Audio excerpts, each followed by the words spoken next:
Good morning, good morning, good morning. Top of the day to you. Praise the Lord. Glad to be alive. Glad to be in the land of the living. We're with the one and only Clarence Tiger Davis. Groove, I see you got your groove hat on. What is Groove Phi Groove? Social fellowship founded at Morgan back in 1962. And next year we will celebrate 60 years. Good deal, good and deal. It was an organization founded as a fraternity because there were some brothers who viewed themselves as grassroots. And they viewed some of the other fraternities as being the leaders, what have you. And two of my classmates from Dunbar High School, Nathaniel Monroe and Charlie Johnson, were two of the 13 founders. And when I came home from the military, you know, they reached out and snatched me up. And other than that, I probably would have been a Kappa, or Q. But I ended up being a Groove. Big brother, thank you for your assistance on this book. I don't know if you can see it, but Billy Murphy actually did the foreword for this book. I Am Black Wall Street. Matter of fact, we got a book signing tonight over at 4 South Central Avenue at 6 p.m. That's the old library. But in this book, I talk about the various freedom colonies. I talk about the history behind Tulsa, Oklahoma. And the reason you are so special is because you were a regular reminder that it was our soldiers that created the pathway. It was our soldiers. There wouldn't have been no Black Wall Street if it were not for soldiers. Because every time them soldiers came back home, they boy Morocco, every time them soldiers came back home, their backs were straighter. Their grip was firmer. They had a firmer grip. They would look the other person right in the eye. So that soldier, including Chief John Horse, he led the black people to Oklahoma in 1843, and the rest is in the book. Excellent. Good work, man. Good work. I can't wait to buy the book. And I'm going to put the book in my next newsletter for our Black veterans, because we need to make connections.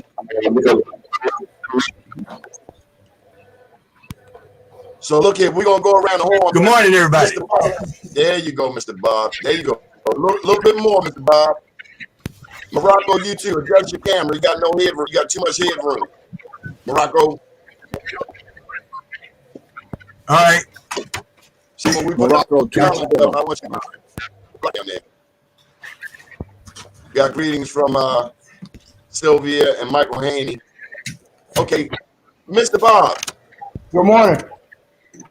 You see this picture behind me? I do. What's that all about? Capturing runaway slaves.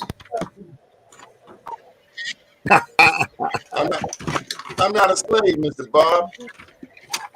Capturing runaway slaves. That's what it looks like to me. That's what it looked like to me. But the thing is, Mr. Bob, this is 2020, not 1865. Donnie, are you under the mistaken? Are you under the mistaken? You under the mistaken belief that the war is over? No, I know the war. Day 6 was a pleasant reminder. Look, let me just say this. Hey, first, hi Tiger. I ain't talked to you in a while, Mr. Coleman. How are you? Hey, what's up, Bob? How you doing? Listen, How you doing? the war. Good. The Good war. seeing you. The war was over. Hey, somebody got some feedback there. Who got feedback? You know, they've been tapping our show for the last few days. We had what's his name? Carl Snowden on the other day. Oh my God, he was telling me about his 15-year-old FBI file. So ain't no telling who tapping this show. So we might have to put you guys on mute while the other person talking. Okay, come on with it, Bob. The war was over the issue and is still being fought over the issue of who does this country belong to? Who does this country belong to? Unfortunately, my opinion, we have taken the position that because white folk were then, and to a large extent now still are, in political power, that means the country belongs to them. I think we ought to be smart enough now to know that ain't so. But we're still acting like it. I talked to a brother the other day and talked about he had prepared a Declaration of Independence. I said, well, if it's your country, who you declare your independence from? If it's your country, who do you tell your kids? What country do you tell your children they belong to? See, we get so used to being the victim, we forget that we're supposed to be the victor. That's our problem. I read this morning about, or actually yesterday, about the suit filed by the faculty member, the female faculty member at Morgan University. And I was talking to a friend of mine early this morning about, we were both lamenting how sad it was that Morgan State University would be the defendant in an unlawful discrimination suit. And I had to remind my friend that all of the so-called HBCUs started under white leadership. And they were transitioned to leadership by black folk who had been taught by white folk. So it is not at all uncommon. It is not at all surprising to me that that some of the habits, if you will, of white folk have lingered over the years so much so that we think it's commonplace. We think that's just the way business is supposed to be conducted. And I'm not saying whether there's merit or lack of merit in the lawsuit. I haven't read the complaint. I don't know the facts. I'm just saying that historically, what Carter Grant Woodson said has proven true more often than it's not. And that is to say that the educated Negro is our worst enemy. And with that, I'll turn it over to Brother Tiger. All right, but first of all I can do is back you up, Brother Bob Dashiell. Morocco, let me introduce you to a younger brother. He's about 4 years younger than I, at least 4, maybe 5, but maybe even more than that, because I had spent 4 years in the military when I came home. But he's one of our great attorneys in Baltimore City. Morocco Coleman Bob Dashiell is one of the first CAD brothers who was dropped in Vietnam right at that first Tet offensive, and he endured it all. Came home after he went through the trauma of adjusting to civilian life, and he become one of the foremost spokespersons for not only black veterans, but black people in these United States, and he lives in Atlanta. His grandfather is the Driving Miss Daisy character that Morgan Freeman plays. So, and Morocco has been all up the Broadway with James Earl Jones and all of that, but Morocco continues on the front line. He's in T now. No, Central. You're Central, right? Rock. Are you Central or NT? You was North Carolina Central, I believe, right? I believe it was North Carolina Central. In Durham. North Central, yeah, okay. So he's one of our HBCU brothers. But the reality in America is that our people have been programmed to be victims, have no concept of history, the United States history, world history. When I talk to students and I say, look, African people built America. If you look at all of the technological advances, black people had their handprint there, whether you're talking about Thomas Edison, the cotton gin, whether you're talking about George Washington, or whatever. So we have provided all the science and technology for development of this country. Beyond that, this would not be a democracy without our agitation for this country being maybe the only ones who really believe in democracy. If you look at the culture, Even country and western music had its origins with us. So everything about this country is something that African people built. And yet, and we have fought in all the wars, been the difference in winning and losing, for the most part, many wars, and we have played a significant role in defending America, defending this Constitution, and quote, our so-called democracy. And so there is no group in this country that can compare their contributions to build this nation. No one can compare with African people. And once our people understand that, once we understand that, then we will take ownership of what we have built and begin to benefit from it. And so that is one of our problems, because we keep utilizing the European view of America as a yardstick for progress. And if it's not like them, then we try to make it like them, which is the worst possible thing that we could do. Okay. And so when I look at the thing about Morgan, I think it was yesterday or the day before, about the young lady who was complaining about discrimination, that was the first thing came to my mind, Bob. And it was just so delightful to see you immediately come on and point out that reality. So once we stop being victims, we can be victorious, as you said. What do you think about that, Rocco? Well, you made me think about something when you said about blacks participating in all the wars, and it made me think in terms of like the wars on these shores that we've been fighting for many years with the power of the vote.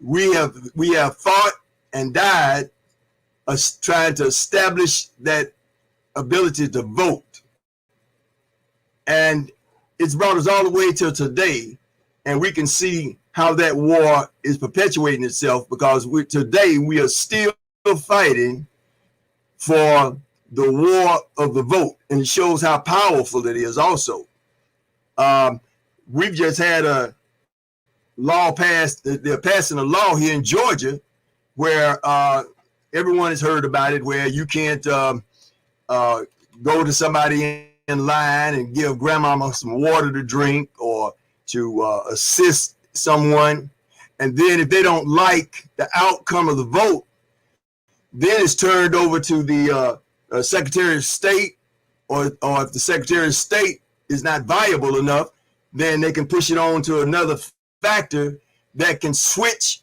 or change up and say, well, we don't like the results of this vote. So in keeping with what you're saying, we're in a war perpetuating here in America on a daily basis.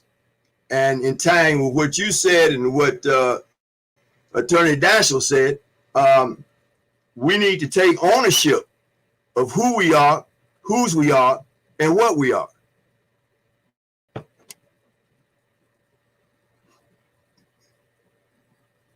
But we're not an additive. We are the main ingredient.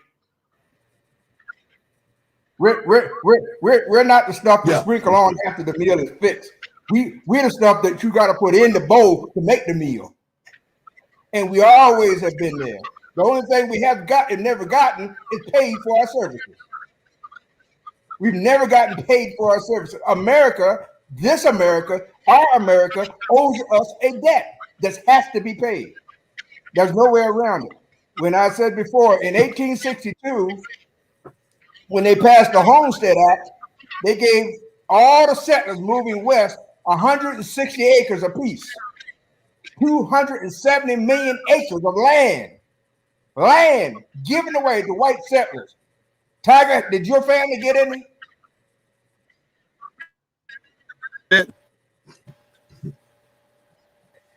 That's the point. No, they didn't. Look, there's a debt that has to be paid, and we need to stop dancing around it and deal with it. There's another issue. You got to stop elevating a lie to the same platform and the same stage as the truth. If you notice the media, They're always talking about this conspiracy theory and how much of a lie it is. They spend 10 seconds telling you that, and then they spend the next 30 minutes telling you what the theory is. As though there's an obligation to hear a lie as much as it is the truth. Now, if you miss the 10 seconds and all you hear is a lie, you don't know what to believe. See, you know, this whole thing, and let me just say this. Just like I said before, you don't have to be white to be a white supremacist, and everybody knows that. Everybody knows that. You don't have to be white to be, but the issue is, whose country is this? This is our country. This is our country. The fact that you have a position of leadership, a position of elected official, doesn't mean you own the country. And quiet as it's kept, as Morocco was saying, if we stick together, we can move you out of that seat and put somebody in there that we want. Which brings us to the point of selecting our leaders. We don't select our leaders. We wait to be told who our leaders are. Because select leaders mean we got to train them. And to train a leadership really means that you have a willingness and understand what it means to sacrifice. Sacrifice is not intuitive. It doesn't come by birth. That has to be taught. But that is the hallmark of a true leader. The true leader is willing to sacrifice for the people. When the shepherd sees the wolf coming, the shepherd don't run and leave the flock. The shepherd takes his staff and challenges the wolf. Somebody say amen. Amen. All right. And, you know, getting back to Haiti, you know, and what I saw, it was a horrible sight yesterday, you know, and the first thing that came to my mind was the historical importance of Haiti.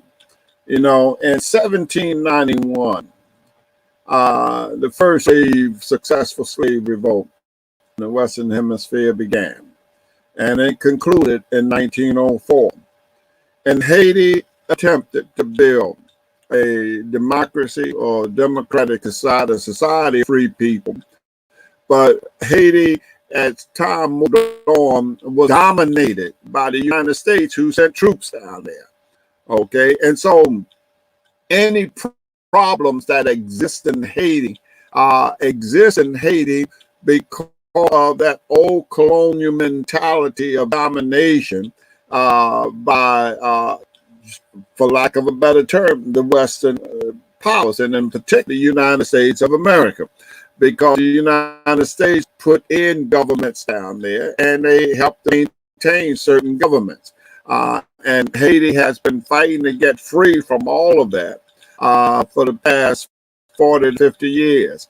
And we see the role in Haiti now is a direct result of the handprint of the United States of America and the economic of the Western Hemisphere, and that's a fact. And when the Haitians have more to be here than anybody else, because the Haitians participated in bringing about the American Revolution. The cadre of Haitians came from Haiti itself, or the island of Santo Domingo. So Tiger, we got a bad connection with you. Can you go out and come back in? It's a bad connection. Okay, I'll do that. Go out, come back in. Okay. Okay. Morocco, come on and chime in. Give me your thoughts. I was surprised just now. I checked on something, and the population of Haiti is some 11 million people. 11 million. I had no idea. I was reading this morning of how they're trying to dress up as they were taken on the border by the Border Patrol. They're explaining that they didn't beat the Haitians with whips. They were merely using the reins of the horse, and that's part of their training to protect the horse and to keep the rider from being attacked and the horse knocked down. So now they're gonna make you back to what was said earlier about that 10 seconds and the truth, and the other period of time with the BS. They want you to think that the Haitians are coming across the border in mass, attacking the border patrol on the horses and everything. And there's a picture on the front today of one of the border patrols with an actual whip, and you see the whip uncoiling across the individual's back.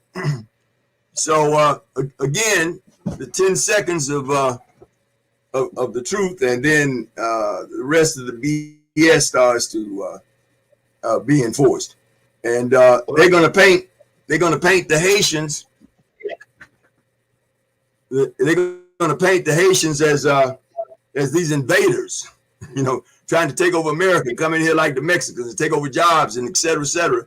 And then the next thing, they'll have you hating the Haitians that are running for political reasons and safety reasons, especially after the country's been attacked with the earthquakes. Morocco, handle this for me. When I saw the South Americans, the Central Americans, the Afghans, I didn't see no men on horsebacks with whips. No, they don't want to scar them up too bad, because they're going to bring them back across the border as soon as the pandemic is in checkmate a little more, bring them back to work. So they don't want to damage the image and damage the bodies and whatnot. So, but the Haitians, black folk, man, you can write them off. That's the mentality. That's the mentality. Tiger, come on. Yeah. Now, okay. Look, one of the things that, and I think Morocco hit on it, look at how they're treated as compared to how other refugees have been treated, or people who've come to our borders. There's a distinct difference when you see those men on horsebacks with whip riding around.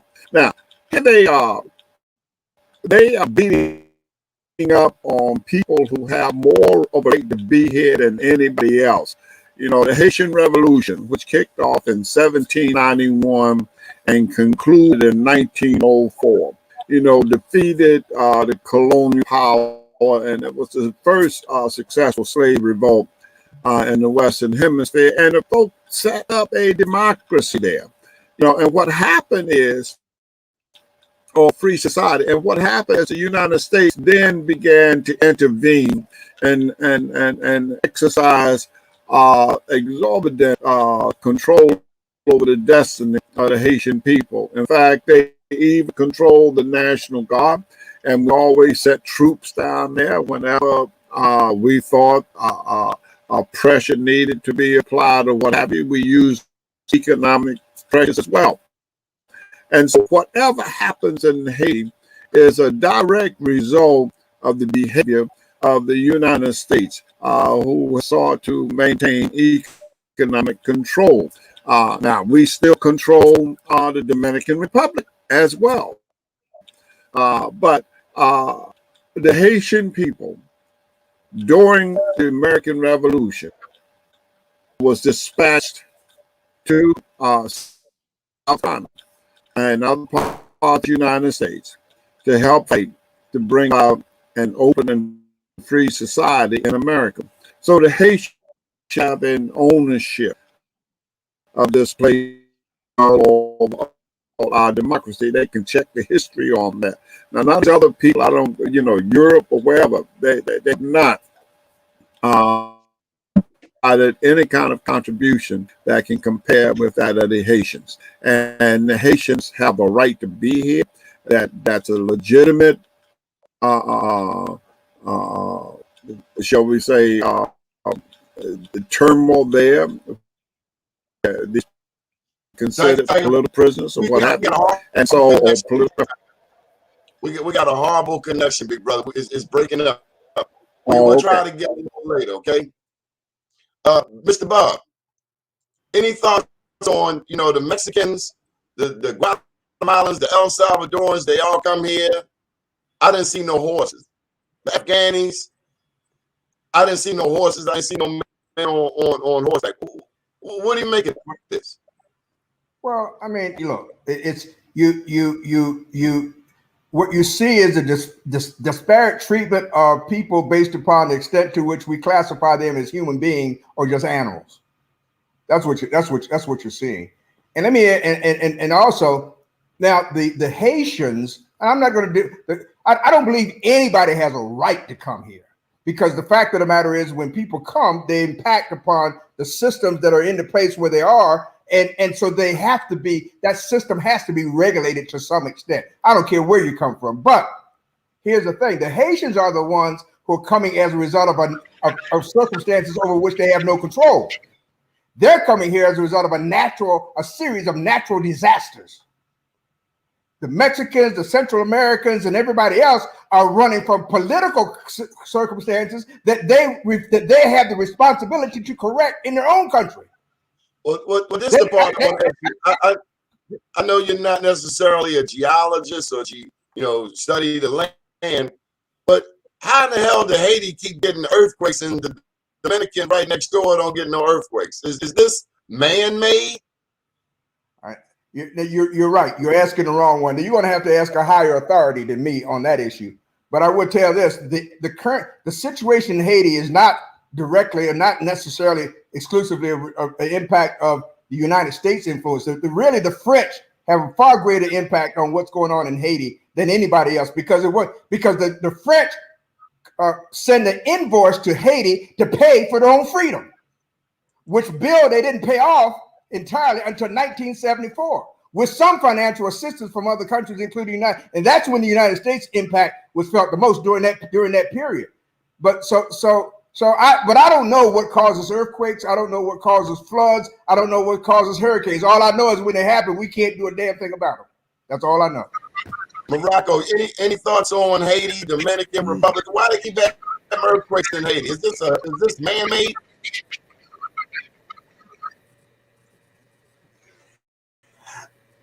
I get into conspiracies. I won't at this time because I can't speak intelligently on it. I don't know. I mean, when you look, you say, okay, the country's divided between, it's the Santo Domingo, and then you got Haiti, and then you've got actions happening in one part of that part of the world that's connected, and it's not affecting the other part. It brings you thinking in terms of like when you used to hear about seeding the clouds and making it rain and storm in certain places. So I can't speak intelligently on that. Something else that I did think about was that I remember Bull Connor and all the great white racists of the 50s and the 60s, and their war cry was, "Keep the white race pure, by God. Keep it pure." And they were looking at what's going to happen in the next 20 years, if not less, that whites in America are going to be empty. And so when you see Haitians trying to enter this country, that's part of that mentality. So more blacks coming in here is going to speed up the process of whites being a minority in the United States. So it's a lot psychological and factual. Whether there is something happening in that part of the world, it's a cruel legacy that it keeps happening, and it's interesting that nobody's addressed that question up to this point, as far as I'm concerned. But you, Donnie. Well, I want to pose this to you. So, does anybody know where these Haiti refugees are coming from? Is it true they come from Brazil? Mr. Bob, do you know? Were they down in Brazil for 10 years? I understand they hadn't been in Haiti for 10 years. They got to Brazil and did some work for the Olympics, and they ran out of work. Is that your understanding? I mean, I've read that, but I don't know. And as I say, the roots are in Haiti, and as I said, they're the only refugees who are coming from a country because as a result of circumstances over which they have no control.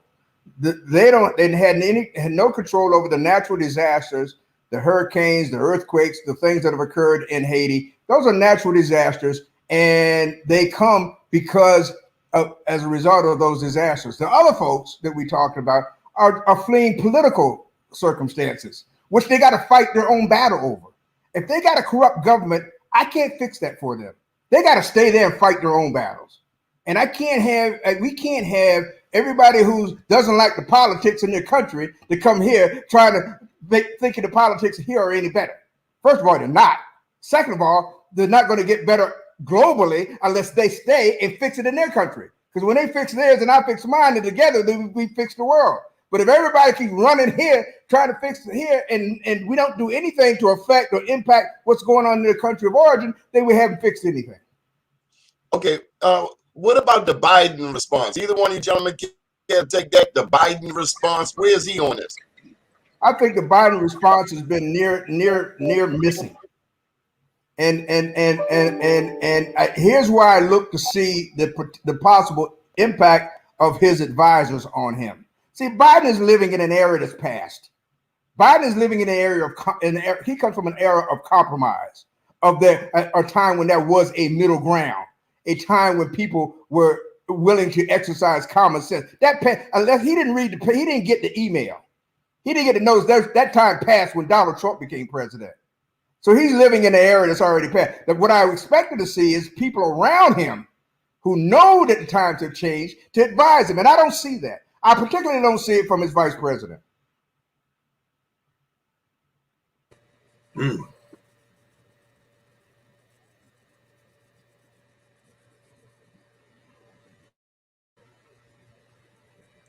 What about you, Morocco?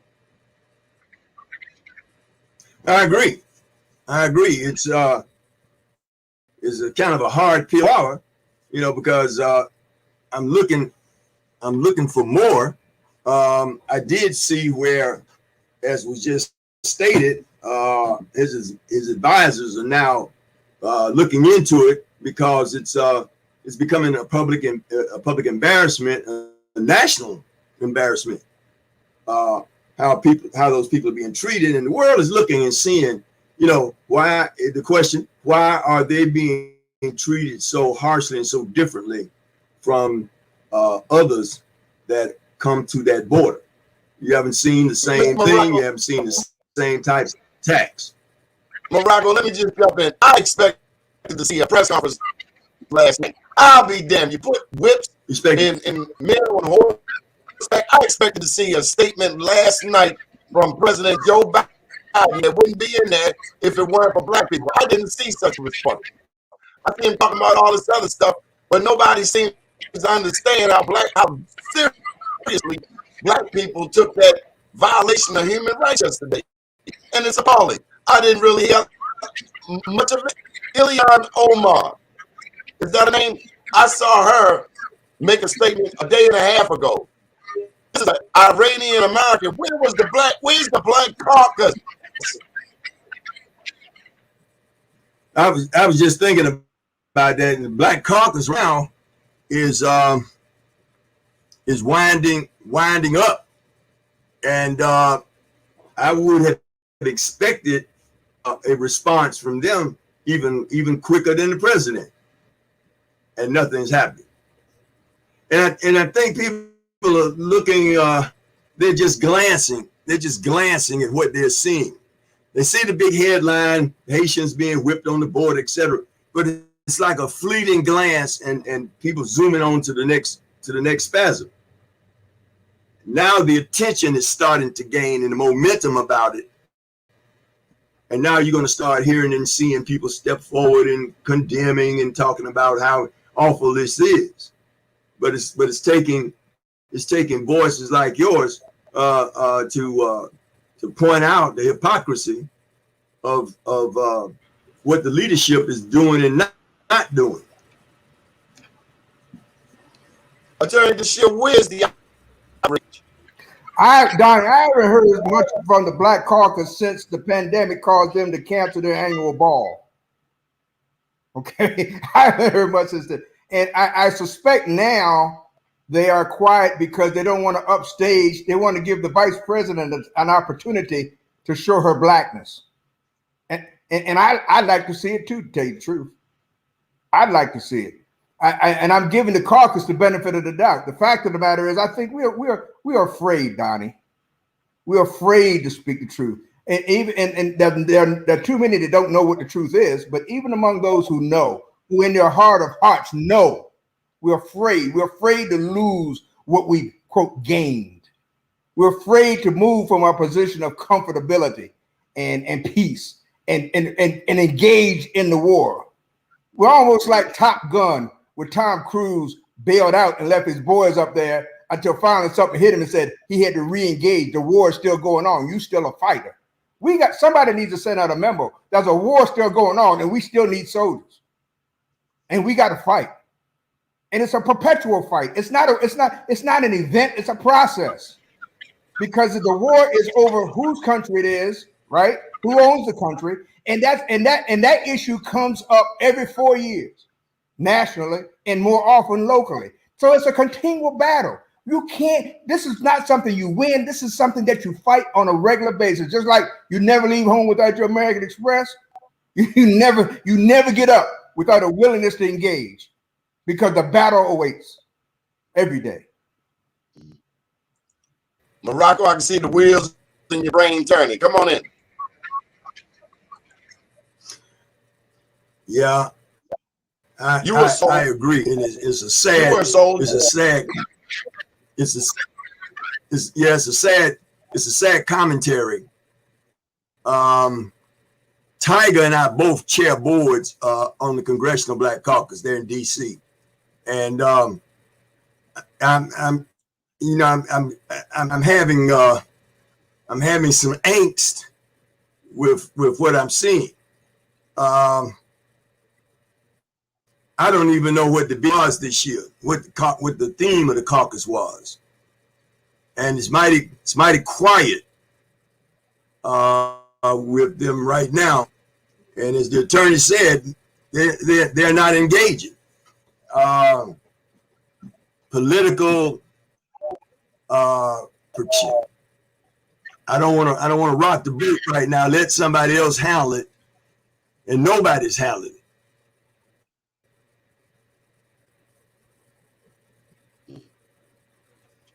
It's unreal.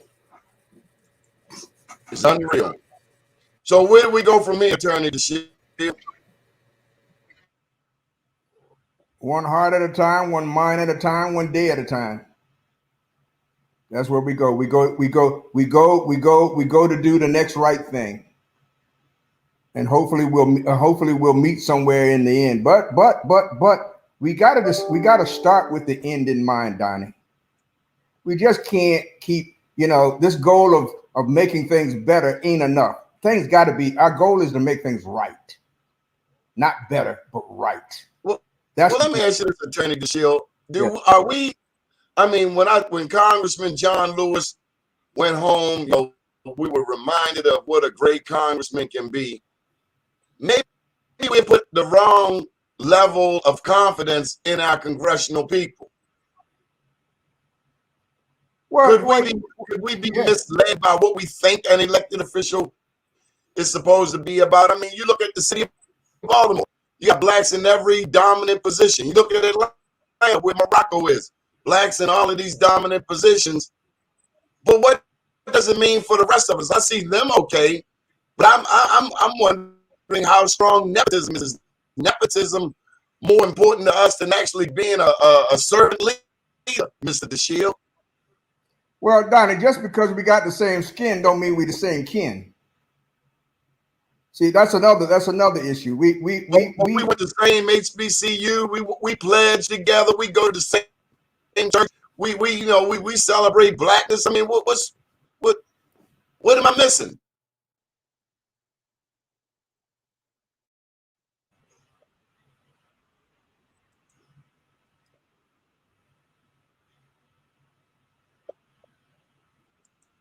You go in there with all these altruistic. Well, the more things change, the more they stay the same. If you remember the so-called Black Power era, when we talked about Black pride and self-dependence and so forth. What we left that for integration, right? We left that for integration.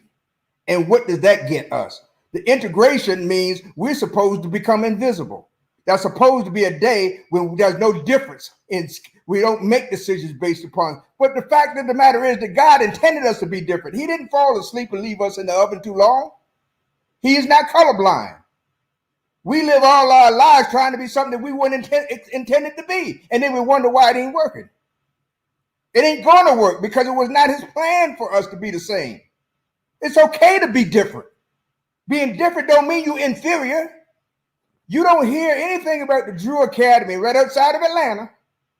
You don't hear anything about it. They won't tell you that all the students there are successful, but they don't tell you that it's 100% Black school. I thought we weren't supposed to be able to make it unless we had white folks sitting in the classroom with us. I thought we weren't supposed to make it unless we were operated and managed by white folks. But Drew Academy, from the kindergarten all the way through high school, the students are excelling. Morocco will tell you that. They're excelling in everything, athletics. The golf team even won the state championship in high school. And it's all Black, Donnie. Why aren't we talking about that fact? Why aren't we talking about the fact that we can, Tulsa wasn't a product of integration. Rosewood wasn't a product of integration. Wilmington wasn't a product of integration. It was a product of self-reliance and self-dependence and trust among ourselves. And those are the only times that we have succeeded as a people, in my opinion.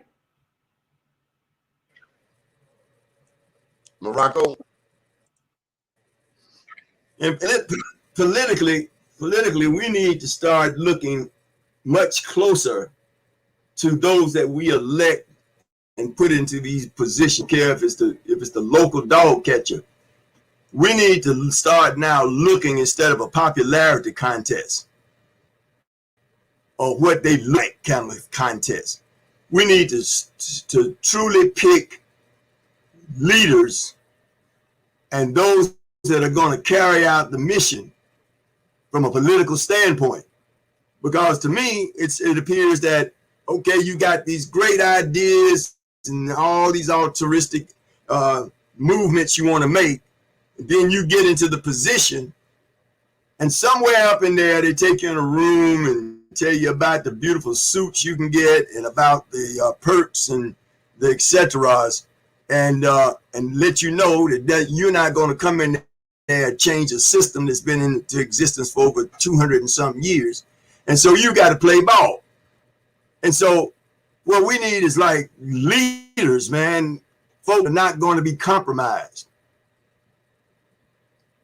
So between our vote and to use that vote wisely and to truly choose those that we're sending to represent us.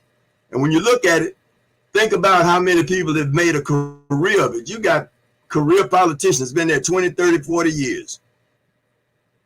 And they get comfortable up in there. And you get compromised somewhere along the way.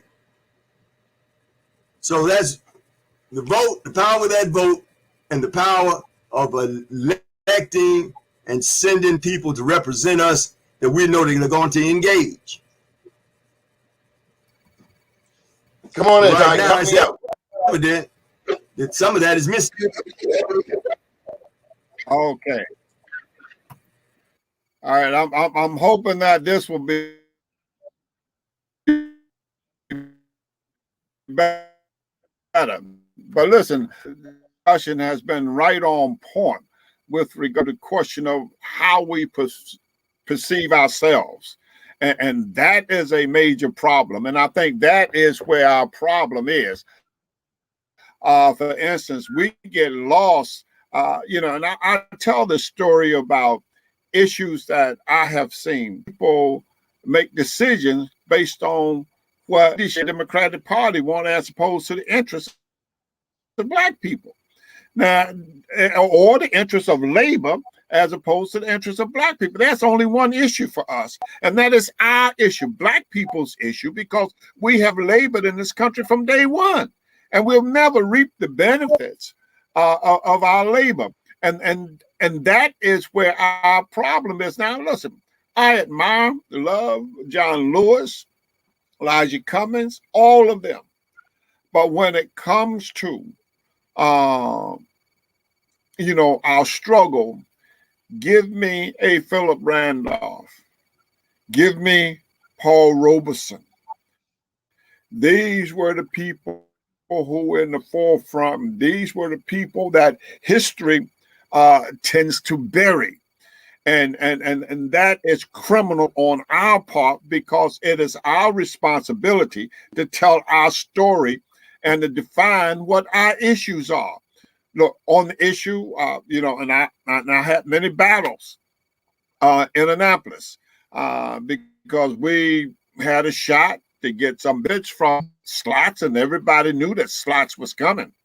The only question for me was how were we going to benefit from slots coming? And we had put forth with others on the outside, and we put together this 1.5%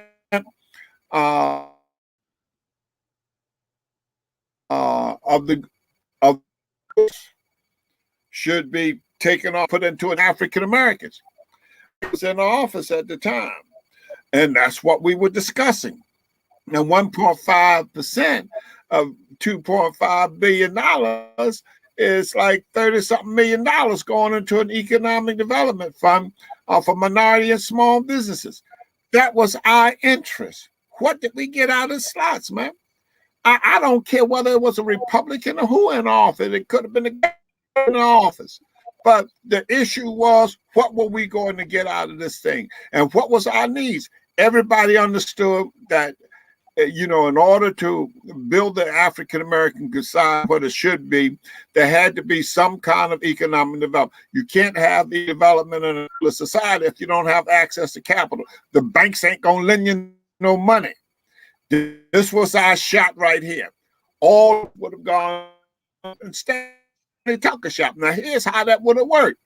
If the bill passes under Bobby Early and we negotiate the deal, even if we don't get 1.5%, just 1%, we're talking about close to $30 million annually for 15 years going into an economic development fund. What you do is, once the bill passed, you go to the market, access $2 billion. The bond market would have given you that money readily because you got a guaranteed revenue stream of $30 million a year for 15 years. Plus, you're not giving the money away, you're loaning money and making profits from it. We have to be, look, we could have, we worked with the Ehrlich administration and passed that bill, as opposed to the O'Malley or the Democrats. We could have gotten some serious gains. Another issue, I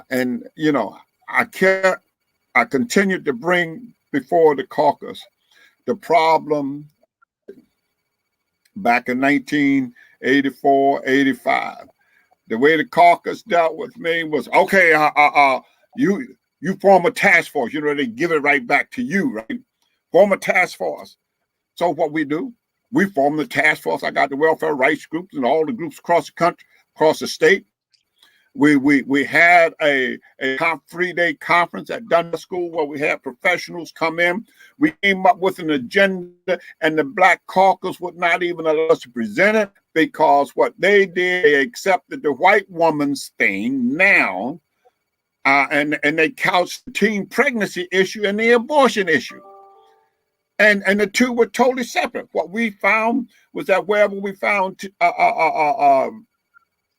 teen pregnancy, we found delinquency, we found drug use, we found all kinds of problems.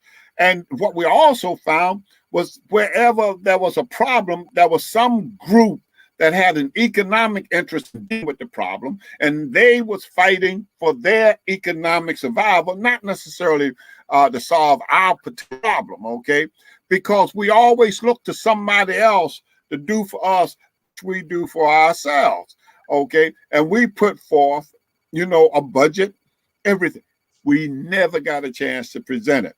And so what we advised the caucus in 1986, we said, look, if we don't deal with this, we will end up producing the mass executioners of our society.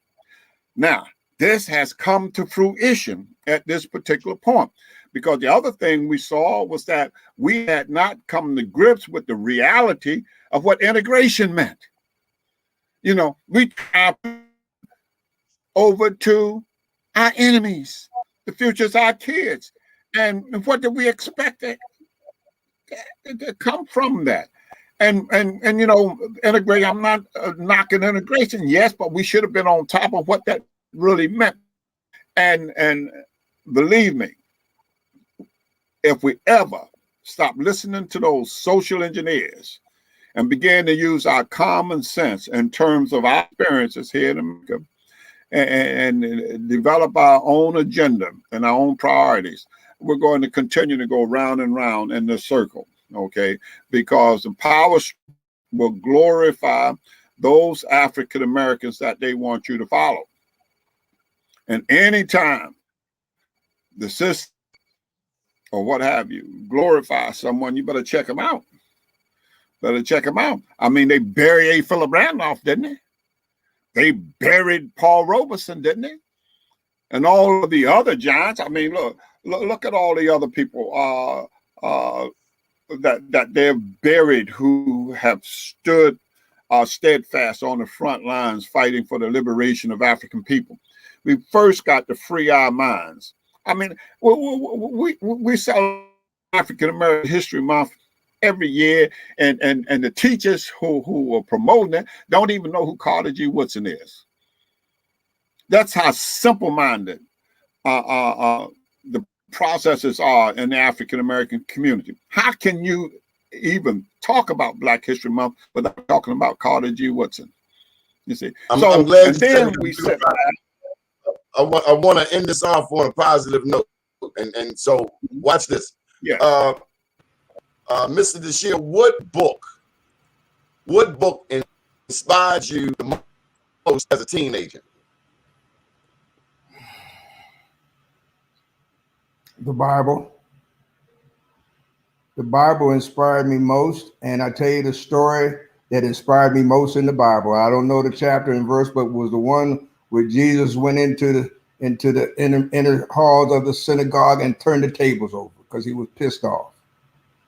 Because they violated the rules. They didn't show proper respect. They didn't show proper homage to God. Because that inspired me most, because it's told me everybody got to fight. Even God himself, and everybody got to fight. That's what inspired me most. Okay, let me be more specific. What Black author inspired you most as a teenager? Oh, Carter Grant Woodson. I mean, the miseducation of the Negro. The Miseducation of the Negro was the book that inspired me the most, because that told me that I had that education was an appropriate goal, but only the right education. Only if I was educated in the right way for the right reasons and for the right purpose. That's what inspired me most. And it still does. It still does. I have multiple copies all over the house. It's only 99 pages. But I have copies all around to make sure I never forget it. Make sure you get a copy. This is 98 pages. Morocco Coleman. What book inspired you? What Black author inspired you, Morocco?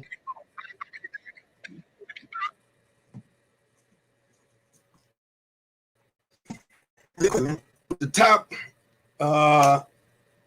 I'm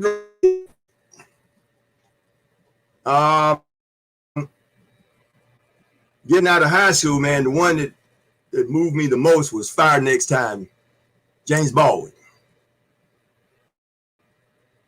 The Fire Next Time. What?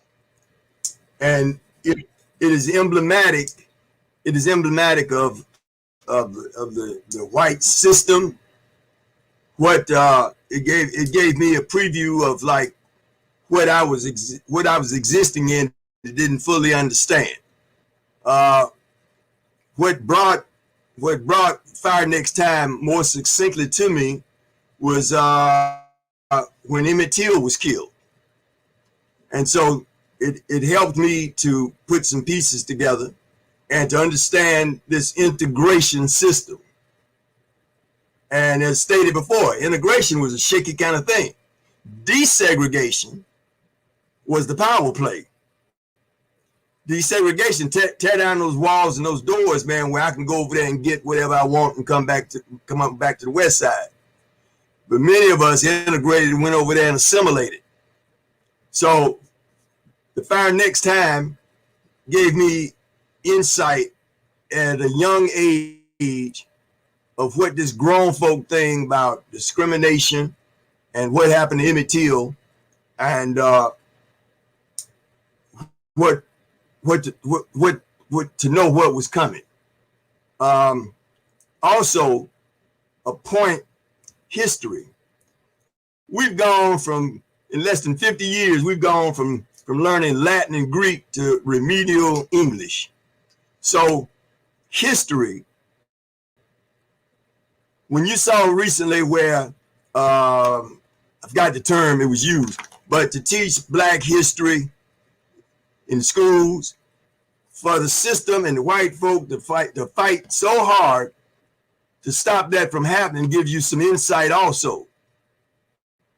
So our history is so very important to our future and our right now. In order to look at those great leaders and what they did and what we need to do. We're so homogenized now in this microwave world that history has no relevance. And we're going to be lost without it. Tiger, you got the final word, big brother. What book inspired you? What Black author inspired you the most? Well, if you said Black author, I still would say the Bible. Okay, but Carter G. Woodson, because he's my hero. But one of the others that I think every Black person should read is Frantz Fanon. And whether you start off with Wretched of the Earth or Black Skin, White Mask. And here's what Frantz Fanon says. He says, I am Black. I'm total with the world and with the earth. In my ear, the horse and the white man. However, incapable of understanding Louis Armstrong or songs from the Congo. I am Black, not because of a curse, but because my skin has been able to capture all the cosmic effluvia, truly a drop of sun under the earth. Frantz Fanon, Black Skin, White Mask. And remember what he also said. He said that each generation must, out of relative obscurity, discover its mission, pursue it, or betray it. Now, these are the things we talked about on campus, and I know Bob Dashiell will recall that we had that Book of the Month Club thing at Morgan, correct? And every month you got a book. We got Frantz Fanon's book. We got Baraka. We was calling Roy Jones. And we all had discussions on this, and discussions went beyond the classroom into the canteen where we had some knocked down, drawn out discussions. But we were gauging the real issues of our people. And once again, we need to have that kind of discussion that's based on fact and based on actual scholarship. And that was what Morgan State University meant for me. So I would encourage everyone to pick up Black Skin, White Mask. Well, I hope our HBCUs are still pushing this type of thing today, because I was on the campus of HBCU talking to seniors, and they had not even read Malcolm X's autobiography. Special thank you to all of our sponsors.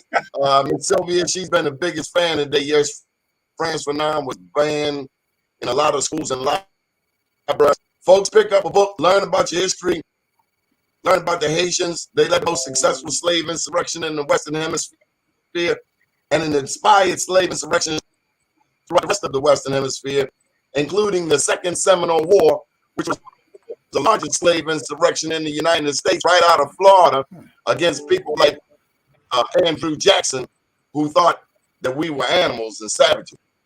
My name is Donnie Glover, and we have the Black Wall Street Central City tonight at 6 p.m. at 4 South Central Avenue. Just go to Wall Street, Central City.eventbrite.com. Gentlemen, I love and respect you, and I salute you. Have a powerful day in the Lord. Peace out.